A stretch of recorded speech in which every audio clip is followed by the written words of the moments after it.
What's the main purpose? To give God first priority with our finances. It was given for His work, His kingdom, first purpose. Second purpose, you take care of your needs. And that's how God deals with us. That's how God deals with our funds. And Apostle Paul talked about this more. He talked about it, but in a different way he spoke. I'm going to read to you in the book of Philippians chapter 4. And I'm going to go to verse 15. Now here's my text starting from verse 15 in the book of Philippians. If you have the Bible, please, you can turn over the Bible. And if you don't have, just mark it up. Because it will greatly bless you. Look at that.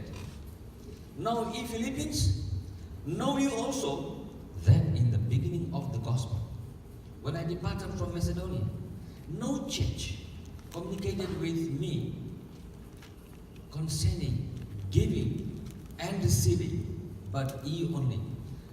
I will go from verse 15 to verse 19, but I don't think I'll cover everything.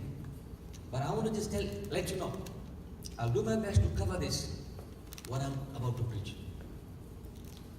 Apostle Paul established so many churches. In biblical times, we say he planted so many churches. And he expected the church to grow and expand. At the same time, he expected those churches to bless this man who was doing God's work. You know, but Paul was very concerned and he was very concerned about it. That's why he said, ye Philippians, he told this Philippi, he said that at the beginning of the gospel, means when he started this, I departed from Macedonia, no church communicated with me. How does a church communicate with the leader, or in this situation with the Apostle Paul? How do they communicate? By giving. When he goes from place to place to preach the message. No one did that. Paul said, only you. But look at the word. Concerning, what was he talking about? He said, concerning giving and receiving. Mark the word, both words, giving and receiving. That means Paul was concerned not only about giving, but also about their receiving it too. Only people who know this principle, they prosper in their life. Paul was concerned because he said, only you did, Philippians, but only you have done this. And Paul was commending this church. He's commending, good job, guys. I really appreciate you Philippian church. You guys are awesome. Because with it, now I can do God's work. So Paul was very happy with Philippian church, but not very happy with other churches who did not want to honor him. So Paul really is giving us a major point in this verse.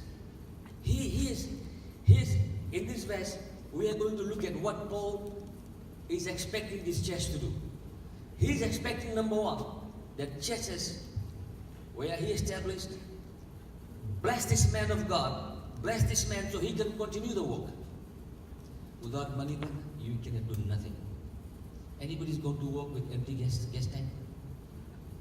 No one, right? The car gonna stop in the middle of the freeway and you'll be in trouble. You need to put gas inside the car. Am I right? Anybody comes home and the wife says, where's the groceries? You need funds to get the money, right? Get money to get the groceries. God's work also needs funds for his work. And how does God get the money? From the churches where he has established the work. And God is concerned about it. The first thing, he's expecting the church, not the outside wall. The outside wall will not going to give you nothing. Maybe sometimes they will give if they are, they want to be happy. They may give something if they want to, but the real blessing comes from God's people. And I'm so happy, so glad about the Christian organizations around the world. I was talking to somebody. All the blessings that you get are from Christian organizations. Most of them, almost all of them. Well, of course, some others also give. I will not look at them in a negative way. They also give. But most of the blessing comes to the other parts of the world are from Christian organizations. Look around.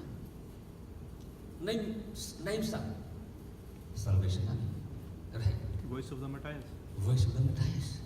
Red Cross. Open doors. Yeah. There's so many organizations. They give. Christians are not like this. They always are open-handed. They give. And this is something I thank God. And most of us didn't know about this situation either. When you were not Christians, we did not know how to really give for God's work. We didn't have any heart for giving. All we did was just me and me. But God, when you became a Christian, a born-again person, Christian means Christ-like or a follower of Jesus, He expects us to do something. He said, you give. Give. Because by giving, we establish His covenant, His agreement on this earth. Do you know, in this verse, no one gave me concerning giving and receiving. So my third point now, Christians, the believers need to give. Give that, well, that's the first point. We need to give and give it cheerfully for His work. But not only we give it with the attitude, with the heart of obeying God in what He has done for us. God said, give. So we believe we obey God in giving. Second thing, we give because there's a need somewhere. And you saw the need, and the Holy Spirit says, hey, give it there, man. They need it. What do you do with the money? Lord, I need to buy that. I need to pay this. Son, my child, you give it, I'm going to bless you. You give it, I'm going to bless you. I remember there was a situation in my life when I didn't have enough money to, when I came to the United States, the Lord's kids were small and my wife was, and we were just doing one job. We didn't have a second job. I didn't want to do a second job. I don't have time, but because you wanted to buy a house, so we need more income coming.